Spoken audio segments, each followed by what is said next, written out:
nous en sommes à la 6e vidéo et à partir de ce moment, vous devez vous organiser si vous songez à investir dans le trading social. Cette activité d'investissement implique votre argent. Vous devez donc être absolument sérieux et identifier quel profil d'investisseur vous êtes, notamment en répondant à ces 3 questions. Combien de capital suis-je prêt à investir? Quel est mon degré de risque maximal? Quel retour sur investissement j'espère? Répondre à ces 3 questions va vous aider à être honnête avec vous-même et à vous concentrer sur votre trading. Vous allez pouvoir réaliser une sélection de traders en accord avec votre aversion au risque et vos objectifs. Alors la première question, combien de capital investir?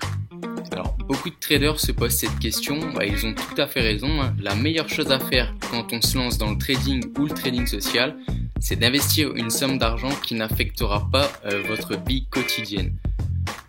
Une somme d'argent qui, même si elle vient à être perdue, elle n'aura pas d'impact sur votre santé financière. Attention, je ne suis pas en train de vous dire que vous allez perdre vos sous en trading social, mais simplement que vous devez investir une somme d'argent à votre portée.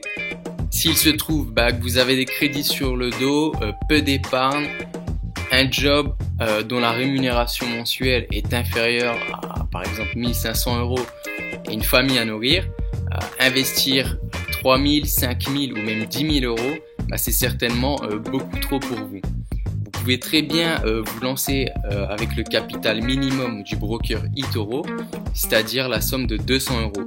Et éventuellement investir un peu plus d'argent plus tard si vous en avez la possibilité. Alors plus le capital dont on dispose est élevé en trading, plus les possibilités d'investissement le sont aussi. L'utilisation d'un petit capital contribue à se faire la main, mais ça peut être frustrant pour certains investisseurs, car certaines personnes vont considérer que les retours sont trop faibles pour elles. Alors mon conseil, c'est d'investir entre 200 et 1000 ou 2000 € pour une première expérience. C'est une fourchette de capital raisonnable et le montant dépend essentiellement à quel point vous êtes capitalisé. À terme, vous pourrez augmenter ce capital une fois que vous serez assez expérimenté et si vous pouvez vous le permettre. Donc ensuite, la deuxième question que vous devez vous poser, quel est mon degré de risque maximal? Avant de penser à ce que vous allez éventuellement gagner grâce au trading social, n'oubliez pas de penser à ce que vous êtes prêt à risquer et éventuellement à perdre. Soyez honnête avec vous-même et n'oubliez pas que n'importe quel investissement quelconque, que ce soit la bourse, l'immobilier, implique des risques de perte. Alors il n'y a aucune honte à avoir quand on perd de l'argent après avoir investi, ça fait partie du jeu. Le tout, c'est d'être capable de générer plus d'opérations gagnantes que d'opérations perdantes.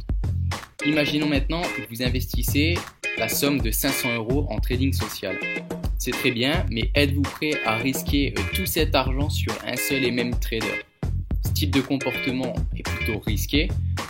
Vous pourriez éventuellement mettre en jeu la moitié de votre capital, soit 250 € sur les marchés financiers, et allouer cette somme à 5 ou même à 10 traders différents, ce qui ferait un risque de 25 € par tête.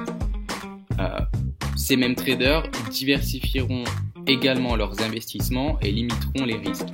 Agir de cette façon, ça va vous permettre de minimiser le risque et de compenser les pertes générées par certains traders que vous allez copier. Ensuite, la troisième question, donc quel retour sur investissement espérer? Alors là, c'est difficile de répondre à cette question car les performances des traders copiés, elles sont très variables. Soyez une nouvelle fois honnête avec vous-même et gardez à l'esprit que des risques élevés vont vous permettre de générer des profits potentiellement élevés ou au contraire des pertes que vous ne pourrez supporter et qui vont faire exploser votre compte de trading. En reprenant l'exemple précédent, si vous disposez d'un capital de 500 € sur votre compte eToro, vous mettez 250 € en jeu sur les marchés et que vous les répartissez sur 5 ou 10 traders, admettons à raison de 50 € par trader, on va vous donner un petit exemple, un petit aperçu de ce que ce genre d'investissement peut vous fournir en termes de retour sur investissement. Récemment sur le blog, on a évoqué le cas d'un trader, Colby Martin. Les traders qui l'ont copié lors des 7 premiers mois de l'année 2017 ont multiplié leur investissement par 2,8 puisque ce trader a réalisé une performance de 180%. Alors, en investissant 50 € sur ce trader, votre profit aurait été de l'ordre de 90 €, soit 18% de votre capital initial de 500 € dont vous disposez sur eToro, ce qui est plutôt pas mal en l'espace de 7 mois. Ça vous donne une petite idée des retours auxquels vous attendre en copiant un seul trader à succès. Puis si on consulte le profil de ce trader sur l'open book d'eToro, on se rend compte qu'en fait après 8 mois d'activité en 2017, c'est pas 180% que les copieurs ont gagné, mais c'est 250% de retour sur investissement. C'est-à-dire qu'avec 50 € investis sur ce trader en début d'année, nous en serions à un profit de 125 €. Alors imaginez que vous copiez 5 traders comme celui-ci, donc vous investissez 5 fois 50 €, ça vous donnerait 5 fois 125 € de profit, soit 625 € de profit en l'espace de 7 mois.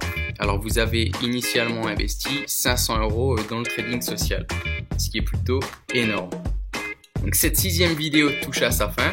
S'il vous plaît, ne négligez pas cette étape. Prenez un papier, un stylo comme je l'ai fait. Posez-vous ces 3 questions et répondez-y le plus sincèrement possible.